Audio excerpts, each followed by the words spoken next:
Bueno, aquellos que puedan hacerlo, los invito a ponerse de pie. Segunda de Corintios 1, 3 al 11 dice así: Bendito sea el Dios y Padre de nuestro Señor Jesucristo, Padre de misericordias y Dios de toda consolación, cual nos consuela en todas nuestras tribulaciones, para que podamos también nosotros consolar a los que están en cualquier tribulación, por medio de la consolación con que nosotros somos consolados por Dios.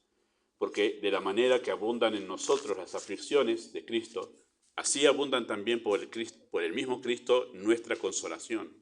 Pero si somos atribulados, es para vuestra consolación y salvación. O si somos consolados, es para vuestra consolación y salvación, la cual se opera en el sufrir las mismas aflicciones que nosotros también padecemos. Y nuestra esperanza respecto de vosotros es firme, pues sabemos que así como sois compañeros en las aflicciones, también lo sois en la consolación. Porque, hermanos, no queremos que ignoréis acerca de nuestra tribulación que nos sobrevino en Asia, pues fuimos abrumados sobremanera, más allá de nuestras fuerzas, de tal modo que aún perdimos la esperanza de conservar la vida. Pero tuvimos en nosotros mismos sentencia de muerte, para que no confiásemos en nosotros mismos, sino en Dios, que resucita a los muertos, el cual nos libró y nos libra, y en quien esperamos que aún nos librará de tan gran muerte. Cooperando también vosotros a favor nuestro con la oración, para que por muchas personas sean dadas gracias a favor nuestro por el don concedido a nosotros por medio de muchos. Oramos, amado Padre Celestial. Encomendamos el tiempo de la enseñanza a la guía de tu Espíritu. Pedimos, Padre, que así como el Espíritu es soberano, poderoso y puede hablar donde la voz humana no puede hablarse, así en esta tarde tú puedas traer mayor claridad, mayor entendimiento de lo que decimos ahora, para que tú trates con nuestras almas, conoces la necesidad de cada uno y tú puedes ministrarnos, porque eres soberano y omnisciente, poderoso para poder hacer que tu gracia trate con cada una de nuestras necesidades. Así que pedimos esto en el nombre de Jesús. Amén. Muy bien, pueden tomar asiento. Muchas gracias. Bueno, es el último estudio sobre depresión, ¿sí? Hemos estado considerando este sentimiento conflictivo con el que solemos lidiar muchas veces en nuestra vida espiritual, ¿sí? Y hemos hablado sobre esto varias cosas, lo hemos descrito, hemos hablado sobre su significado. Lo último que vimos fue acerca de los peligros de la depresión, ¿sí?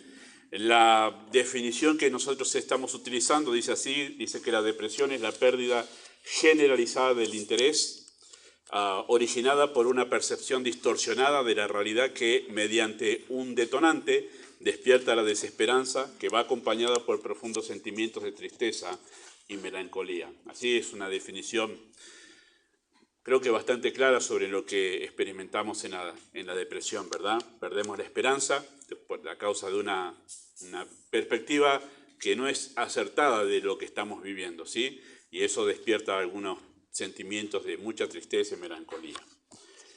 Todo creyente es susceptible de caer en la depresión. Cuando hablamos de que es susceptible, todos estamos bajo la probabilidad, somos susceptibles en el sentido de que cualquiera puede caer en la depresión. Es más, vamos a decir la realidad es que todos en algún momento hemos caído en algún momento de depresión. En algunos casos la depresión es crónica, como el conocido pastor Spurgeon era uno de sus problemas principales. Toda su vida lidió con la depresión, especialmente después que 8 personas habían muerto en una de sus reuniones mientras él estaba predicando, 10.000 personas reunidas y algunos graciosos con mala intención gritaron fuego, fuego, y se armó toda una corrida que 8 personas murieron. Bueno, por un mes estuvo sin predicar a causa de esa depresión que le agarró, y esa depresión por esas 8 muertes lo persiguió todo su ministerio hasta el día que partió a la presencia del Señor. Así que, bueno, aparte de los problemas de salud que tenía, que eran bastante complejos, había 2 afecciones muy serias de salud que quizá hoy serían atendidas de una manera diferente por los avances de la medicina, pero en su momento era continuo dolor. En un momento el dolor era tanto que tenía el pastor Spurgeon que se puso a orar y le dijo así a Dios, dijo: Señor, tú eres mi Padre, y yo como padre, si veo a uno de mis hijos sufrir, haría todo lo posible para calmar su dolor. Y dice, yo soy tu hijo y yo te pido que me calmes ese dolor. Y dice que a partir de esa oración, dice que no volvió a experimentar tanto dolor como tenía hasta ese momento. O sea, que la situación había llegado hasta tal punto que él oraba a que Dios le calme el dolor sobre sus aflicciones. Bueno, lo que quiero decir con esto es que, y hay mucho escrito de él sobre la aflicción y sobre lo que vamos a hablar hoy, que es la bendición de la depresión, ¿sí? Hemos hablado de los peligros y vamos a hablar de la bendición de la depresión. Pero él escribió mucho sobre esto porque era su problema, el problema de estar continuamente lidiando con la depresión. Y yo lo cito porque digo, bueno, si el pastor Spurgeon, que si usted lo leyó o sabe de él, fue un hombre muy usado por Dios. Si él tenía problemas de la depresión, cuánto más nosotros, ¿no? Podemos llegar a caer en eso. Bueno, todo creyente es susceptible de caer en la depresión.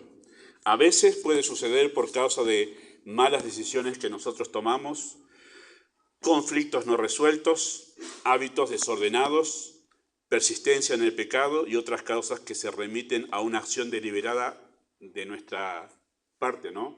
Cosas que nosotros hacemos y que traen como consecuencia que nos llevan a la depresión. Sí, a veces puede suceder por una conducta equivocada, pero otras veces, y eso es lo que vamos a hablar en esta tarde, otras veces un creyente puede caer en la depresión por necesidad. Usted dice, ¿hay necesidad de que caigamos en la depresión? Bueno, sí, así lo he definido a causa de algunos textos que nos enseñan que esto puede ser así, ¿verdad? Hay veces que uno puede caer en la depresión por necesidad. Cada uno de nosotros, los creyentes, necesitamos caer en algún momento en depresión. Y eso es muy útil en las manos de Dios, ¿sí? Es un instrumento extraño que Dios utiliza, pero hay necesidad de que caigamos en la depresión. ¿Dónde dice esto? Bueno, por ejemplo, 1 de Pedro 1, 5 al 6, que lo tienen allí, dice que sois guardados por el poder de Dios mediante la fe para alcanzar la salvación que está preparada para ser manifestada en el tiempo postrero, en lo cual vosotros os alegráis. Dice, aunque ahora, por un poco de tiempo, sí es necesario. Así que a veces se hace necesario. ¿Qué cosa? Bueno, tengáis que ser afligidos en diversas pruebas. Así que a veces se hace necesario que tengamos que ser afligidos en diversas pruebas. Y ahí habla después el texto, si ustedes lo conocen, en 1 de Pedro, capítulo 1, después dice, por necesidad tengáis que ser afligidos en diversas pruebas, para que, sometida a prueba, vuestra fe salga mucho más preciosa que el oro. Entonces hay una necesidad dentro de los propósitos de Dios de que el creyente atraviese por aflicciones e incluso llegar a la depresión. Hechos capítulo 14, verso 22, es un relato el momento en que Pablo sale a su segundo viaje misionero, empieza a visitar las iglesias que ya había fundado en el primer viaje misionero, y el texto dice que él salió confirmando la fe de esas iglesias, como dándole ánimo a esas iglesias que ya había fundado y pasaba ahí. Y dice que pasando por esas iglesias le dijo que es necesario que dice que confortando el ánimo de los discípulos, dijo que es necesario que a través de muchas tribulaciones entremos en el reino de Dios. Una vez más utiliza la palabra necesidad. Así que hay una necesidad de que el creyente en su transcurso o su travesía a través de este mundo hasta que llegue a la presencia del Señor, hay una necesidad de que atraviese, no por algunas, sino la palabra que usa es muchas tribulaciones. Así que si Pablo dijo que iban a ser muchas, es que nosotros no podemos negar esta realidad de que el creyente necesita periódicamente pasar por aflicciones e incluso algunas de ellas llevarlos a la depresión, ¿sí? Hay sufrimientos, queridos hermanos, que por necesidad están determinados en la voluntad de Dios para la vida del creyente, ¿sí? ¿Por qué? Uno se preguntaría, ¿por qué necesitamos periodos de sufrimiento? Incluso sufrimientos crónicos. Hay algunos de nuestros sufrimientos que Dios ha establecido para que nos acompañen toda la vida, ¿sí? Hay algunos sufrimientos que nunca se van a ir hasta que lleguemos a la presencia del Señor. Cada uno de nosotros sabe cuál es. Cada uno lidia con algún sufrimiento y eso nos va a acompañar hasta que lleguemos a la presencia del Señor. Así está determinado. En el caso del apóstol Pablo sabemos muy bien su relato en esta misma carta, la segunda. En el capítulo 12, cuando él rogó 3 veces por un aguijón y el Señor no se lo sacó, e insistió y dijo, no me pidas que lo saque. No lo sacó, así que lo acompañó eso hasta el fin de sus días. ¿Por qué? ¿Por qué necesitamos periodos de sufrimiento, incluso llegar a la depresión? Bueno, por causa de la santificación. Esa es la razón por la cual necesitamos periodos de sufrimiento. Y esa santificación significa para ser conformados a la imagen de Cristo. Y es una imagen que se caracteriza por la humildad, ¿sí?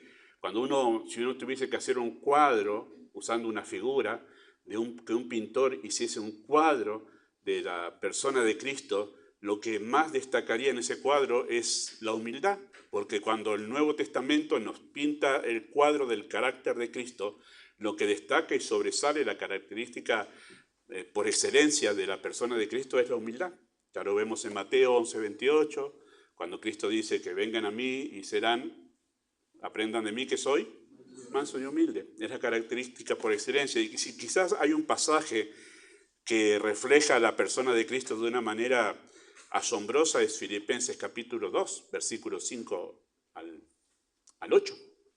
Y ahí tenemos a Cristo, donde Él se humanó, se hizo hombre, y estando en la condición de hombre, se humilló a sí mismo, haciéndose obediente hasta la muerte, y muerte de cruz. La humildad es el carácter que refleja de una manera particular la persona de Cristo y la persona de la divinidad. Pocas veces se habla de que Dios es humilde. Solemos hablar de Dios poderoso, solemos hablar de Dios omnisciente, solemos hablar de Dios como omnipotente y todo lo demás que a nosotros nos encanta hablar, y está muy bien, así es Dios, pero pocas veces hablamos de la humildad de Dios. No solo Cristo es humilde, Cristo vino a reflejar cómo es el Padre, y el Padre es humilde.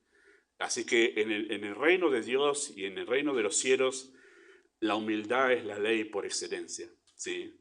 Así que cuando nosotros entramos en ese proceso, a partir de que somos salvados, en que Dios comienza a santificarnos, haciéndonos a la imagen de Cristo, lo que va a estar tallando continuamente en nosotros es la humildad.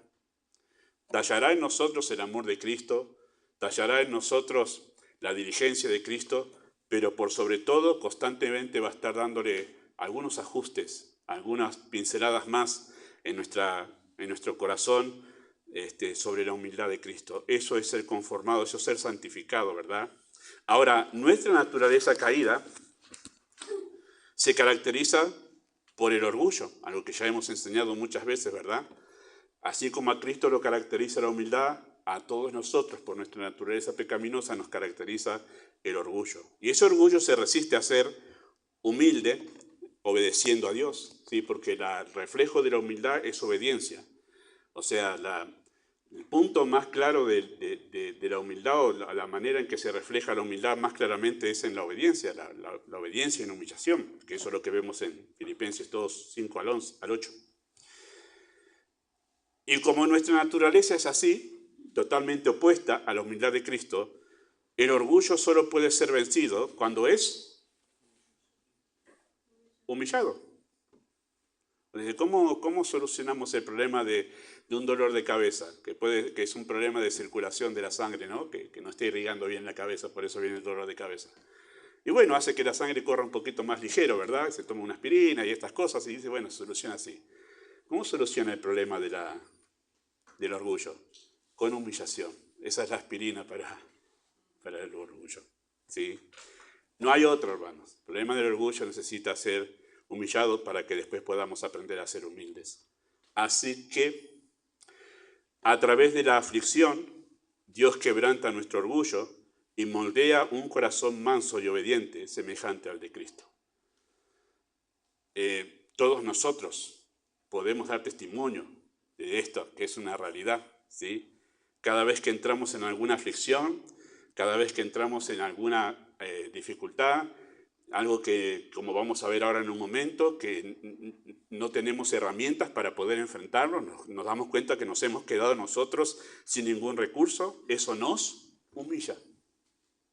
Y ese es el propósito de que Dios nos introduzca en un montón de aflicciones y de sufrimientos, muchos, como dice el texto aquí, y es para que nosotros en realidad se nos bajen los humos, solemos hablar nosotros en criollo, ¿verdad?, en nuestro lenguaje popular, para que nuestro orgullo sea humillado, para que nosotros podamos aprender a ser como Cristo. Entonces, ese es el propósito de los sufrimientos e incluso de la depresión.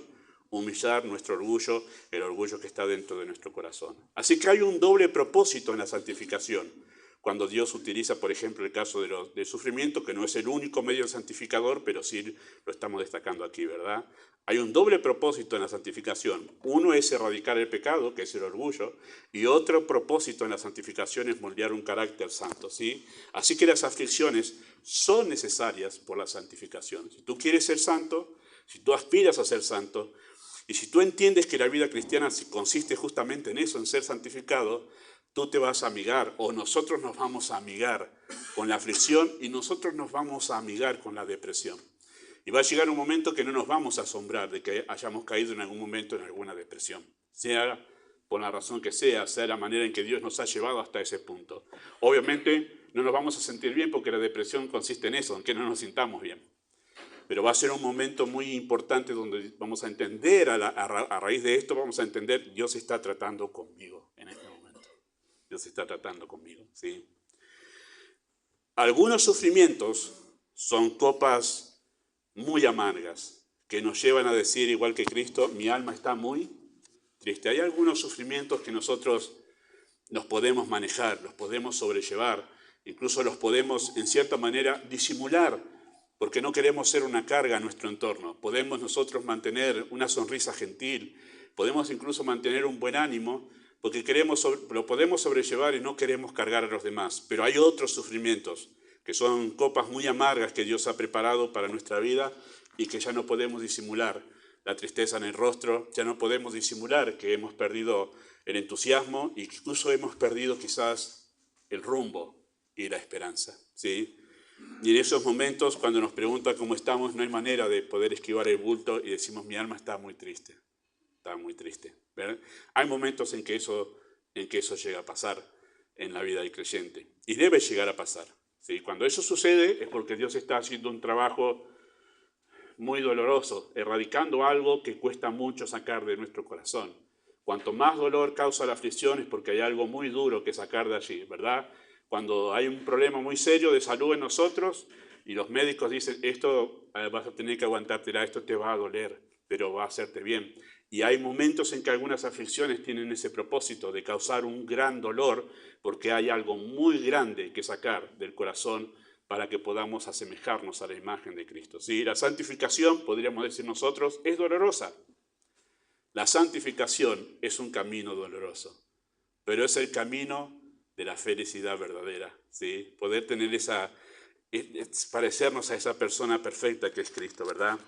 Así es la situación, queridos hermanos, que vivió el apóstol Pablo y sus compañeros de servicio. Por eso hemos ido aquí a este texto, porque justamente ahí Pablo experimenta uno de esos momentos en que cayó en depresión, ¿sí? Una aflicción que lo llevó a la depresión.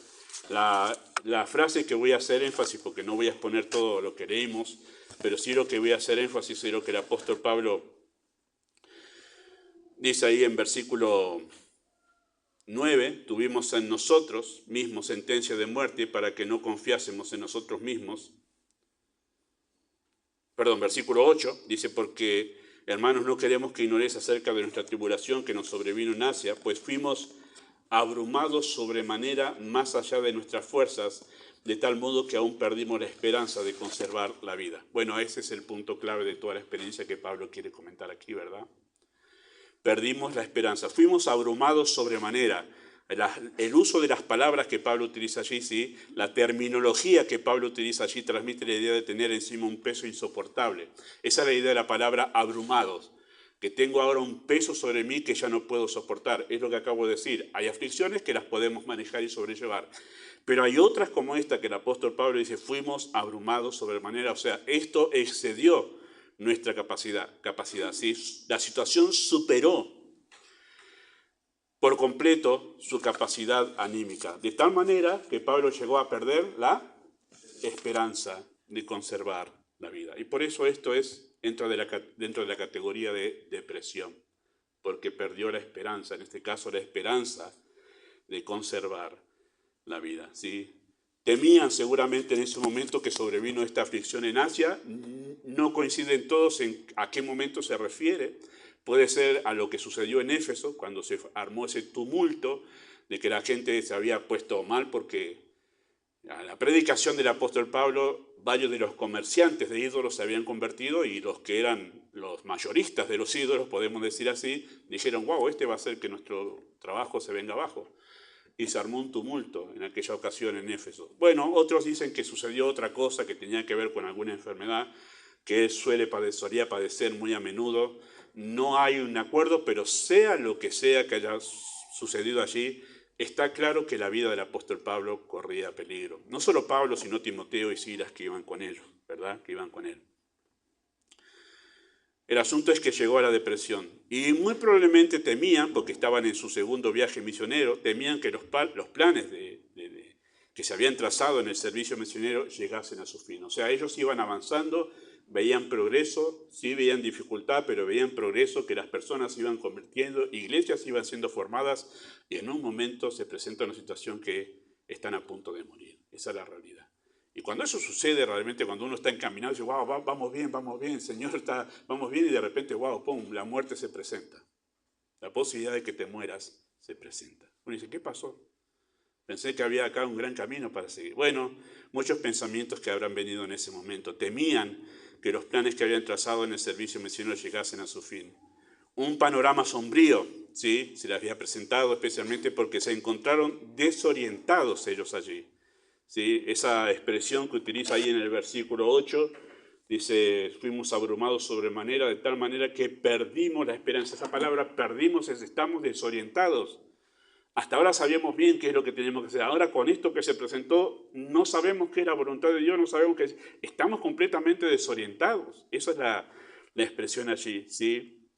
Un panorama sombrío. Lo que vivían no coincidía obviamente con lo que Dios les había mandado a hacer o con lo que Dios había prometido, de llevarlos a llevar el Evangelio a todo el imperio. Y ahora eso se frustra. Bueno, sin duda un gran desconcierto vino sobre la vida del apóstol Pablo en este tiempo.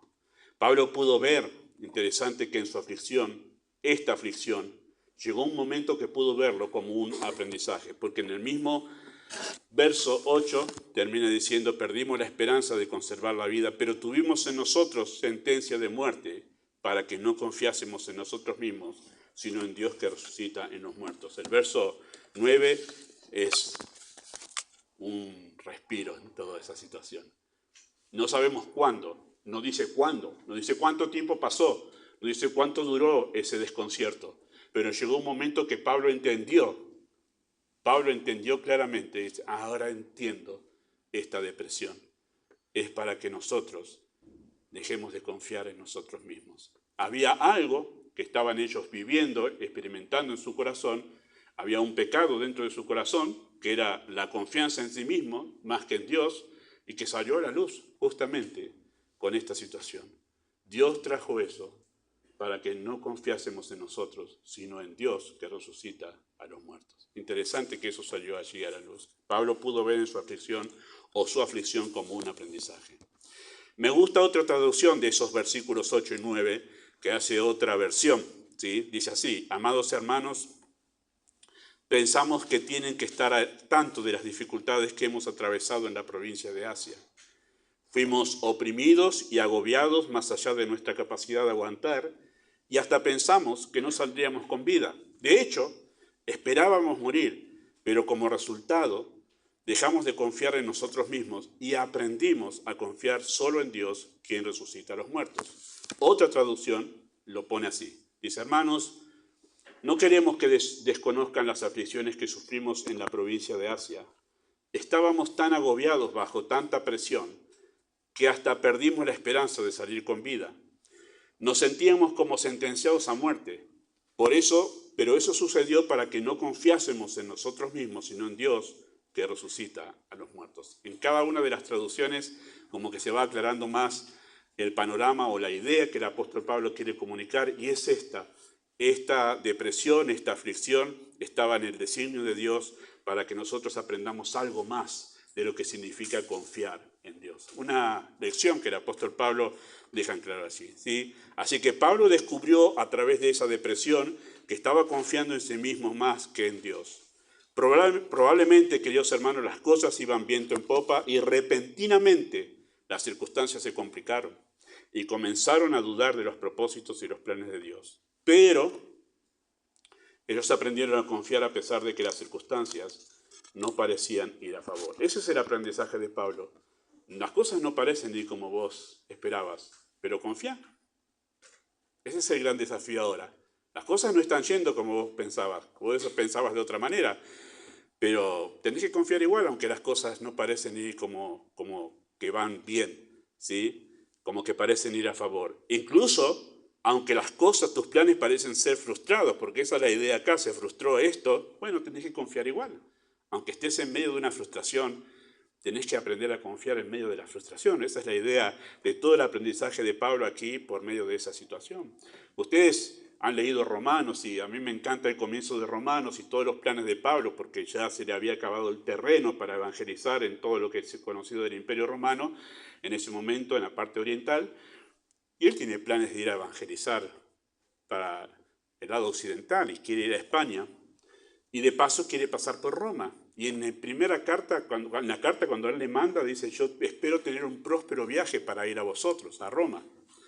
La idea es, vamos viento en popa, ya están todos los planes, tengo las valijas hechas, tengo los pasajes sacados, todos vamos a ir en un próspero viaje. Y ese próspero viaje nunca sucedió, porque el viaje a Roma no fue próspero. Sí llegó a Roma, pero no en un próspero viaje. ¿Cómo fue llevado a Roma?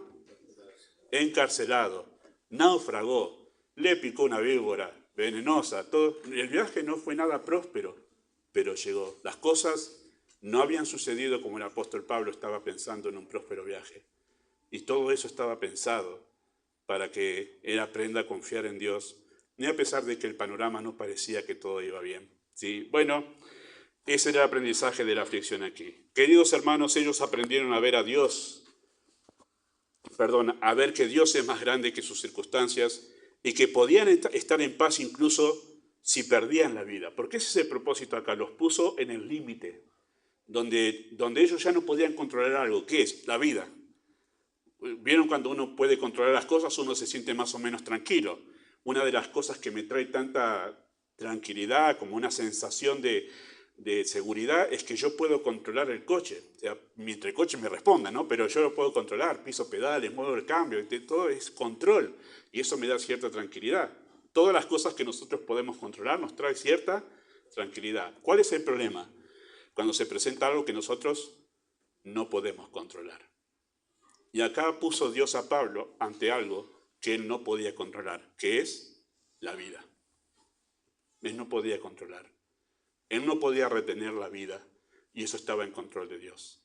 Y entonces aprendió el apóstol Pablo que él podía incluso confiar en Dios, incluso si perdía la vida. Porque dice, aprendimos a confiar en Dios que resucita, incluso si muero, puedo seguir confiando. ¿Por qué? Porque Dios va más allá de la muerte.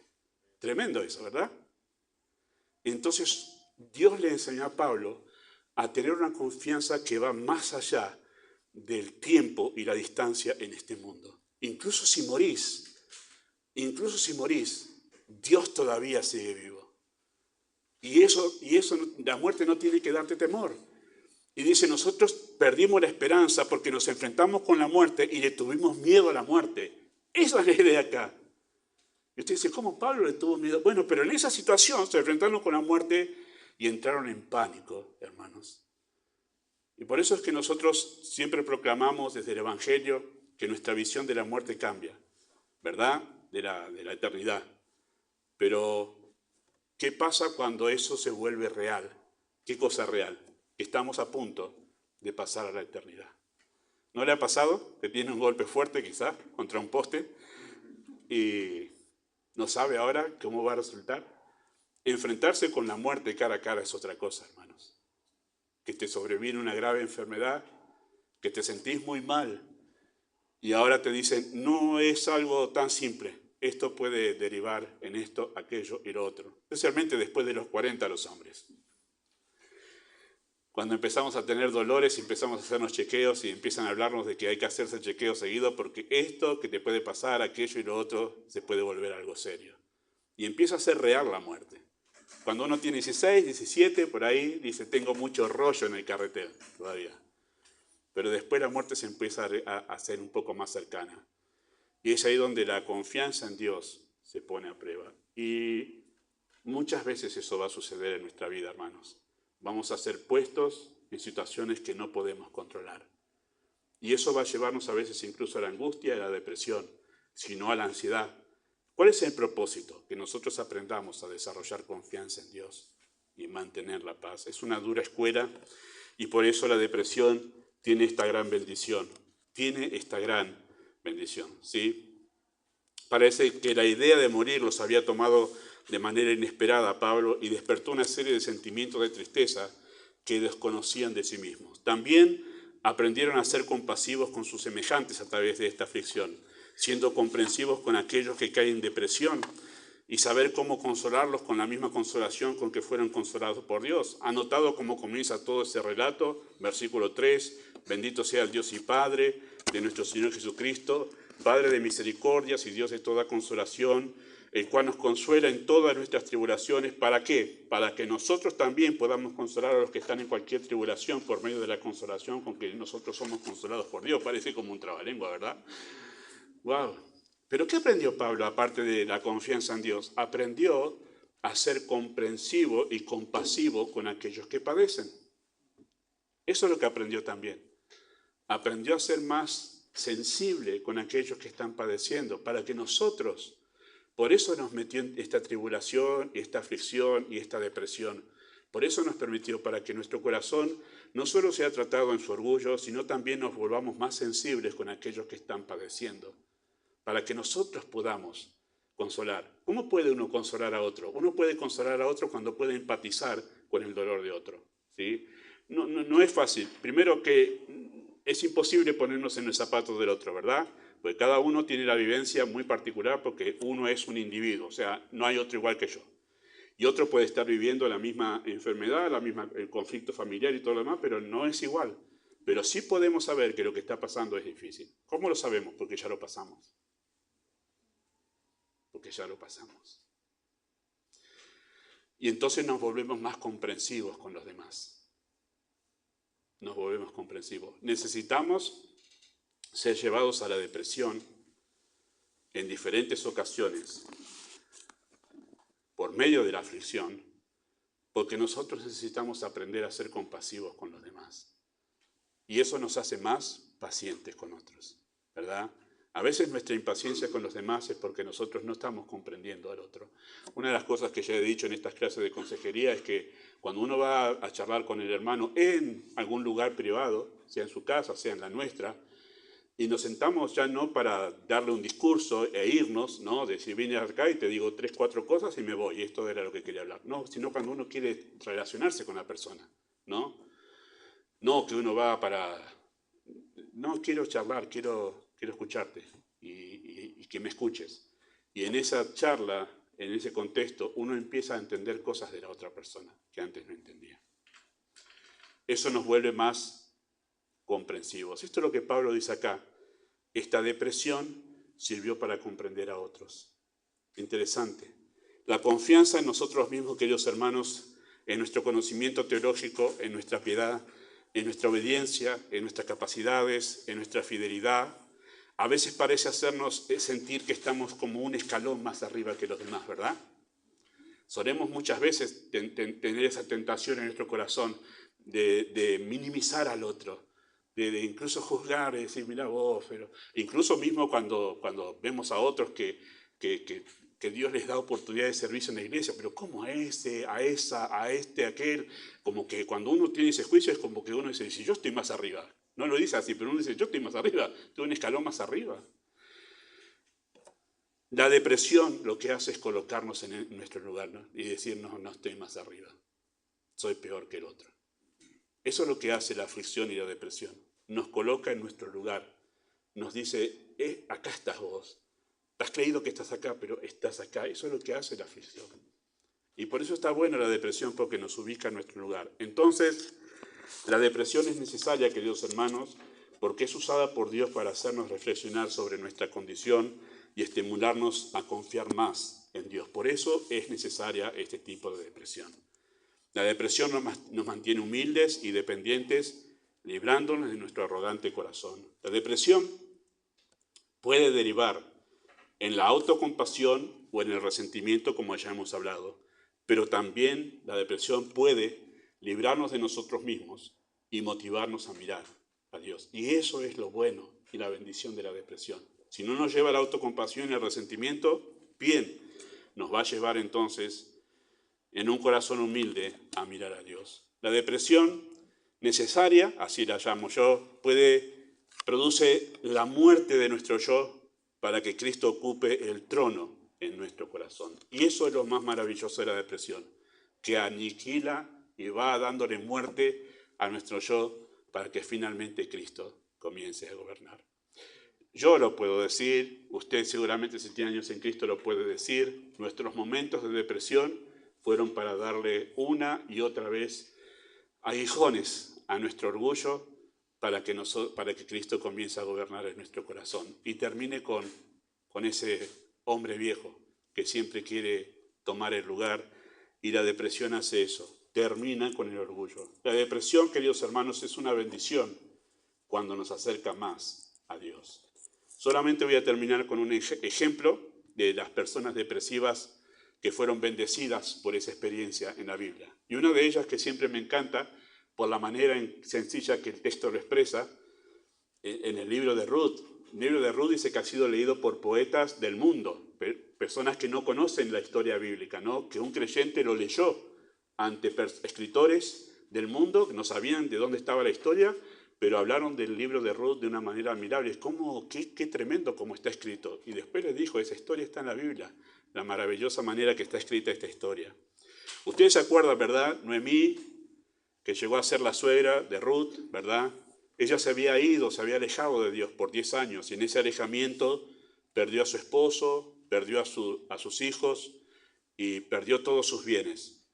Y todo eso sucedió, toda esa aflicción, todo ese dolor sucedió usado por Dios para hacer que Noemí vuelva. Si usted lee el capítulo 1 de Ruth, la palabra que sobresale es volver, volver, volver, volver. Tiene que volver.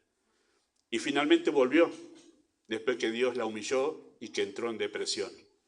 Dice así el texto: anduvieron pues ellas dos hasta que llegaron a Belén. Y aconteció que habiendo entrado en Belén, toda la ciudad se conmovió por causa de ella y decían, ¿no es esta Noemí? Noemí significa placentera, alegre. Y ella le respondía, no me llaméis Noemí, sino llamadme Mara, que significa amargada, porque en grande amargura me ha puesto. Estoy en depresión. Y esto lo hizo Dios. Su esposo, sus 2 hijos murieron y perdió todos sus bienes. Por eso dice en el verso 21, yo me fui llena, pero Jehová me ha vuelto con las manos vacías. Dios me trajo una vez más. ¿Y qué usó Dios para traerla? La depresión. Dios usó la depresión en Noemí para traerla una vez más hacia sí mismo, a una relación con Dios. Yo me fui llena, Jehová me ha vuelto con las manos vacías. ¿Por qué me llamaréis Noemí? Ya que Jehová ha dado testimonio contra mí y el Todopoderoso me ha afligido. Y me encanta cómo termina el capítulo 1, porque dice, así volvió Noemí. ¿Cómo? Afligida y completamente arrepentida para volver a Dios. Así volvió, ¿cómo? Afligida, en depresión. En depresión, Dios la trajo una vez más hacia sí mismo. Así que Dios puede usar la depresión, hermanos, para bendecir una vida, para que alguien que está sin Cristo pueda ser traída a esa persona para poder encontrar en Cristo la salvación eterna. Pero Dios puede usar la aflicción en el creyente para hacerlo volver una vez más a la comunión y al servicio a Dios. Así que la depresión es una bendición usada en las manos de Dios para hacer que nuestro corazón vuelva una vez más al Señor. Y así lo ha hecho conmigo y seguramente, si no lo ha hecho hasta ahora, lo hará con usted si usted es creyente. Dios le va a deprimir para que usted vuelva sus ojos una vez más a Él. Amado Dios, oramos una vez más delante de ti, agradeciendo por las aflicciones que han hecho que nuestro corazón te busque una vez más. Somos tendientes a dejar de orar, dejar de leer la Escritura, ocuparnos en cosas vanas, ocuparnos en cosas pasajeras, en trivialidades, y dejamos de lado lo importante. Y por eso nuestro corazón necesita ser afligido, no una, sino muchas veces, para que podamos volver siempre a ti. Damos gracias, porque como los ojos de los siervos y de las siervas miran a la mano de sus señores esperando las indicaciones, que la mano se levante para indicar qué hacer, así nosotros estamos esperando con nuestros ojos mirando a tus manos para poder decir, heme aquí, apenas tú des una indicación. Por eso oramos, dando gracias por la tristeza que nos lleva a ti. En nombre de Jesús.